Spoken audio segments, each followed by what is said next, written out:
Hello my loves, it's Monica and welcome back. I am so excited because today I'm going to be sharing with you guys the top 10 cozy Nintendo Switch games that I think you should have on your to playlist for this autumn. So all the games that I'm going to be talking about in this video are either brand new releases that I've been playing or upcoming releases that I cannot wait to get my hands on that just sound fantastic.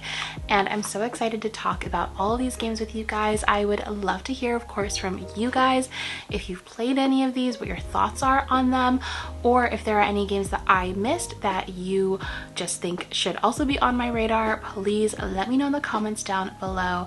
But yeah, I'm so excited to talk about all of these cozy Nintendo Switch games. This fall is just like, I feel like every year we get more and more amazing games for the like cozy gaming people, and I am obsessed with that, and I'm so excited to see this like kind of subgenre, subcategory really explode. So without further ado, let's dive on in and talk about some of the games that I have recently been playing and loving. So first we have the Cosmic Wheel Sisterhood, and in this game you play a witch who has been banished to an asteroid by your coven, and you are now seeking revenge. And this is a decision-based game, which means every time you play it, it's going to be a fairly different game. Like every decision that you make is going to push you along a different path. It's going to give you a different story, different scenes, things like that. So I love games like that because then every time you play it, you get a little bit of something different. Also, if you grew up on choose your own adventure books and you loved that, then you would probably really love games like this where your decisions have an actual impact on the story that you get. In this game, you have a tarot deck that you get to actually create and design yourself, and you use this tarot deck in order to uncover the history of your coven, learn more about the other witches, and in general push the story forward. And yeah, I just am loving playing this one. It has really just gotten me into the like autumnal spooky season mood. Like if you love just anything that makes you feel witchy, like oh my gosh, this is the game for you, because I just feel it and I just play it and it just makes me want to like read, watch, and just like consume all the witchy things because it's like so perfect, the atmosphere of it. So I've been really enjoying this one. Would definitely recommend. It's super fun. Then we have what is currently my favorite audiobook game. So I have a lot of games like this where I literally, it's exactly what it sounds like. They're games that I like to play when I'm listening to an audiobook, because I always have to be doing, if I'm listening to an audiobook, I always have to be doing something else. I can't just like sit there and listen, obviously. And it helps with my like retention and just like being able to like, I guess, process information by like doing something else at the same time. I don't know.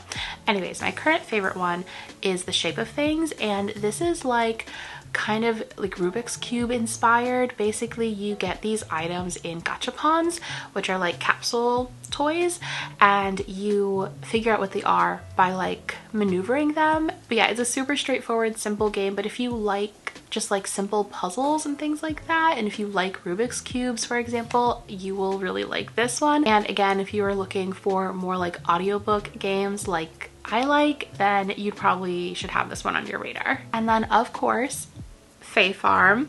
This is probably one of the most like anticipated, hyped up games of the season. People have been buzzing about this one for a while, and I am super thankful that Nintendo actually sent me over a code in order to play this game, so thank you to Nintendo. But yeah, I will be 100% honest, I was a little bit nervous going into this one because I have been like so hyped for it and it's been so buzzed about for so long. I was like, it can't possibly meet these expectations, but I've been having a lot of fun playing this game, and I always love seeing the ways in which like new farming sim type of games like update different mechanics, and there's certain mechanics in this that I really love. So I love, for example, that you don't have to switch between tools. That's something that honestly is like a main source of aggravation for me when I'm playing other farming sim type of games. I'm always just like annoyed having to switch between tools. I love that you don't have to do that in this game. I love the way that you move around in the game, like little like bouncy mushrooms are so cute and fun, and just the world in general is so fun to explore. I feel like for me that is like half of what keeps me interested in these types of games, is I need the world to be interesting, and this game definitely checks that off.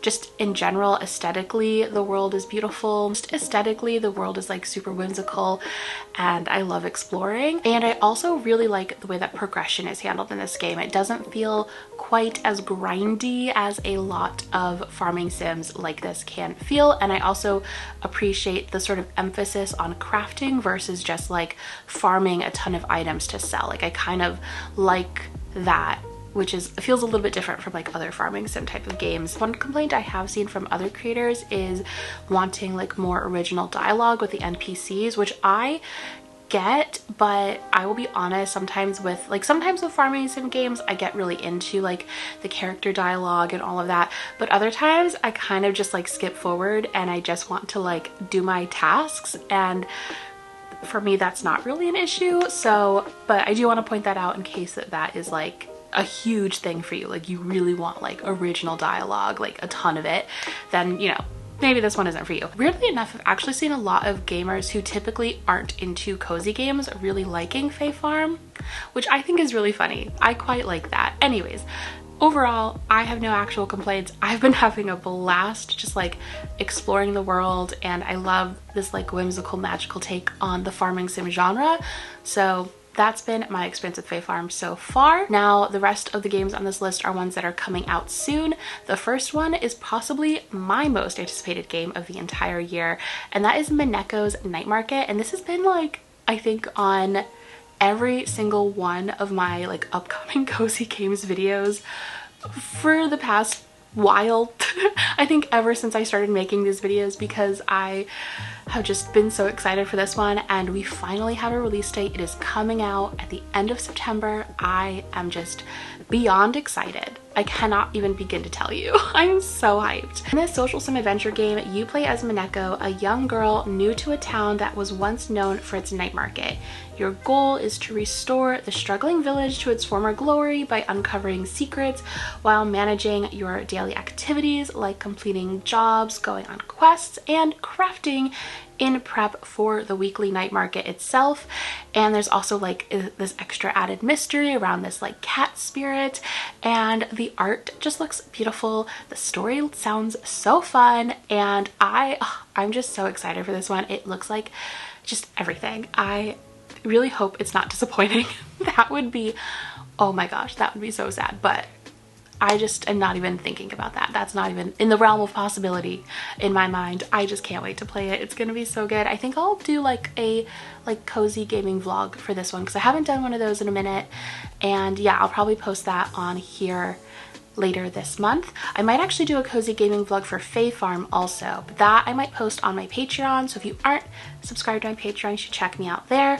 I will be posting some like exclusive vlogs and things over there, along with doing like reading sprints and gaming sprints. And I'm also hosting a bi-monthly book club and cozy gaming club over there. So if that is at all interesting to you, we are reading Trust of the Emerald Isle by Brandon Sanderson, and we are going to be playing Night in the Woods. So you should join me. It'll be very fun. Also coming out at the end of September is My Time at Sandrock, and this is the sequel to My Time at Portia.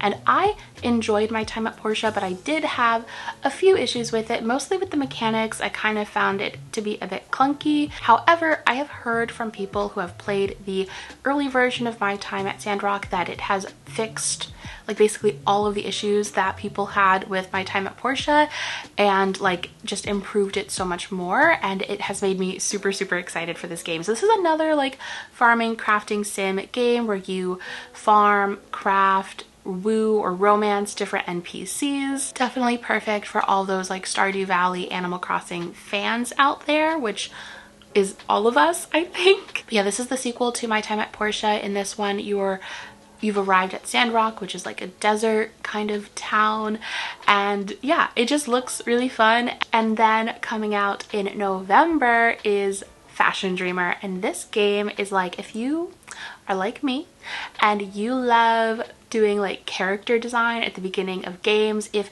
when you play The Sims, your favorite part of The Sims is just like designing your people and like doing nothing else, yeah, I think this game is gonna be for you and for me. hopefully.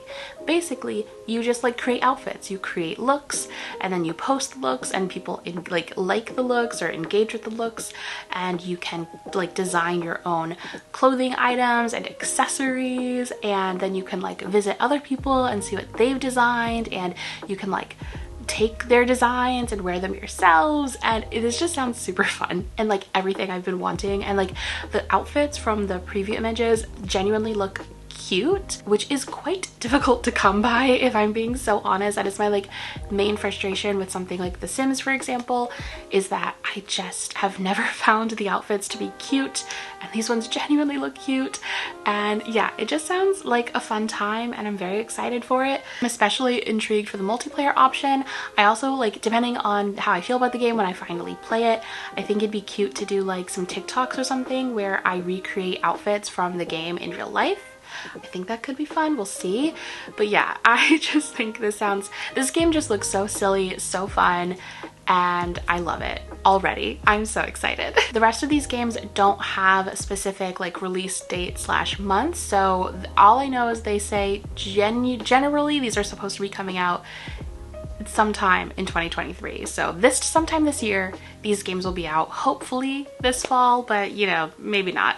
Anyways, the first one is Escape Academy, and honestly, this is pretty straightforward. It's been out on Steam for about a year now, and it's an escape room game. There's quite a few of them, but what really intrigues me about this one is I've just heard the like co-op or multiplayer capability is like really good, and I love that idea. So I'm really very much hoping that I can like get some friends to get this game with me and we can play it together. I love escape rooms, and I love escape room puzzles, so I love games that like let you do them in a handheld device. I think that's really fun. And I just in general heard really good things about the puzzles in this game too. I've heard I feel like it's hard to strike that perfect balance with escape room puzzles of like wanting them to be difficult enough that like it's a challenge, but also not wanting them to be like too frustrating that you give up. So, and I've just heard really good things about this one, so I'm excited for it. Pretty straightforward, you know, escape room. Then we have Quilts and Cats of Calico, and this is a cozy board game in which the player's main task is to make a quilt from patterned fabric scraps. So basically you're getting score points based on your designs by combining various colors and patterns, and you're putting them together along with like buttons and things. And then you have these cats who also have like their own preferences for bedding patterns, and that like helps you build this like board. And I don't know, I just like, this just sounds so silly and cozy and comforting. Again, I feel like this one might be a good audiobook game, especially a good like nighttime game. Just like, you know, seeing some cute cats quilting some cute things. I love quilts. I wish I could make a quilt. That's like one of my life dreams, one of my life goals, is to eventually make my own quilt, because apparently I'm an 80-year-old woman. But yeah, I just like, I love the idea of this game. It just sounds very comforting. This next one I want to play so badly. It's technically out. I could play it on PC, but I'm waiting for it to come out on Switch, and that is Palia. And if any of you have played it, I would love to know your thoughts. So this is a cozy MMO. So an MMO is a massive multiplayer online game, and it's in the style of like Animal Crossing or Stardew, but like an MMO. So like think World of Warcraft, and that is just like fascinating to me. I am so excited for that and just see what this like gaming experience is like. And I feel like if they do it right, if the game is good, it has the potential to be massive. Like especially if they stick the landing with the Switch port, it could be a massive game, and I'm really excited and intrigued for that. But yeah, you're doing all those sort of like classic cozy game tasks. You know, you're farming, you're fishing, you're decorating, you're romancing NPCs, all of that stuff, but it's also like in this MMO world. And I'm so intrigued just like what the gameplay of that is like, especially like with other people. I don't know, I'm so intrigued. It sounds amazing. I feel like this is also one of those games that's just been super hyped up, so hopefully it's good. I don't know if you've been playing it, as I think it's currently in beta on PC. If you've been playing it, let me know. I'd love to know your thoughts. I'm holding out for the Switch because I just I know I'm gonna prefer playing it on the Switch, and also I just like don't really have time. I'm like not really home enough to play games on PC, so if it's not on Switch, I basically am not playing it. Or phone. I could do iPhone too.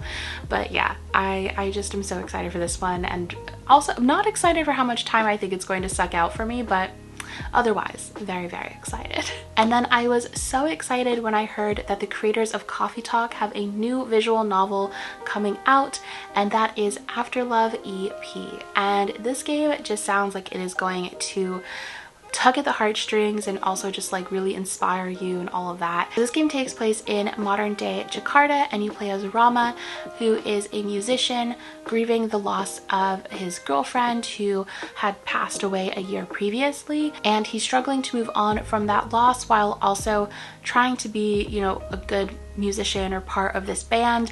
And he has this like big event coming up that he has to have like all these songs ready for, and he has like 30 days in order to get it all together and create these songs, or else the band is going to be moving on without him. So the game itself deals with themes like love and loss as you explore the city, choose which relationships to repair and which new ones to pursue, and in general it just sounds like a beautiful game, and I'm so excited to dive in. I loved Coffee Talk. I love visual novels. I think they're I think it's just like such a super interesting like storytelling method, and I'm so excited to see like how it continues to grow as a genre. I feel like, honestly, I feel like I should be able to add some of these to my Goodreads personally, but yeah, I'm just so intrigued for this, and I can't wait to play it sometime this year, hopefully. Anyways, those are the 10 games that I think you should have on your radar this autumn, whether it be games that are out already or coming out soon. Again, I would love to hear from you guys which games you're excited for out of the games that I talked about in this video. Are there any that you can't wait to play? Are there any that I missed? Let me know in the comments down below, and I will talk to you next time. Bye!